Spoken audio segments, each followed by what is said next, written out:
کامل ولایت اوسیدونکې د شریعت پوهنځي څخه فارغه یم او د حضرت بلال مدرسې ښوونکې یم. زما حجاب یا نقاب زما د درس په برخه کې یا زما د تحصیل پوهنتون کې یا زما د تدریس چې زه په مدرسه کې لرم زما لپاره هیڅ خنډ نه ده جوړ کړی، بلکې په حجاب سره زه روحا او جسما آرامه یم. معمولا ما شما درس میخوانیم، درس تجوید عملی. حجاب یا نقاب د نظام پرېکړه نه بلکې دا د اسلام پرېکړه ده د یو مسلمان میرمنې لپاره. موږ د یو مسلمان میرمنې په صفت باید خپل ژوند د اسلامي احکام په رڼا کې تیر کړو. حجاب یا نقاب زولنې او زندان نه ده چې په ښځو باندې ظلم وشي، بلکې دا د عزت او عفت قلعه ده.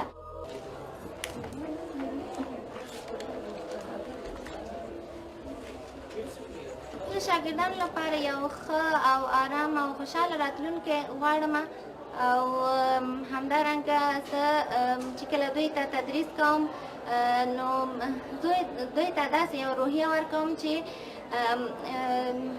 سمه ده چې دیني زده کړې یو لویه فریضه ده او باید دوی دیني زده کړې ترسره کړي تر څو چې په خپلو حقوقو او مکلفیتونو پوه شي.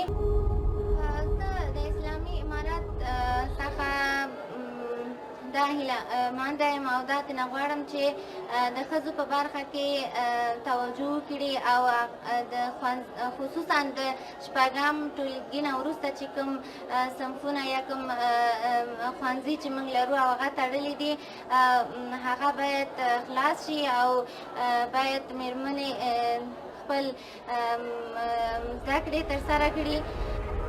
میرمنو په برخه کې استادانو ته ضرورت لرو، همدارنګه ډاکټرانو ته ضرورت لرو او همدارنګه ځینې داسې کارونه دي چې باید هغه میرمنې ترسره کړي.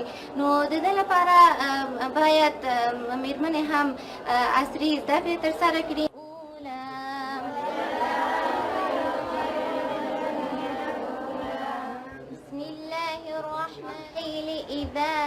زه هم غواړم چې په راتلونکي کې یوه لوړه وظیفه ولرم لکه دا چې د یو خیریه بنسټ یا خیریه مؤسسې مشري ولرم او دا خیریه مؤسسه به انشاءالله داسې یو مؤسسه وي چې فقط به د میرمنو یا د نجونو د تحصیل او تعلیم ملاتړ کوي. هیلهمند یم چې په آینده کې یا په راتلونکي کې موږ زیاتې میرمنې وزیران یا میرمنې رئیسان او همدارنګه میرمنې کارمندان ولرو او یعنې زه هیلهمند یم چې اسلامي امارت به په دې کار کوي او انشاءالله په راتلونکي کې به تغییر راځي.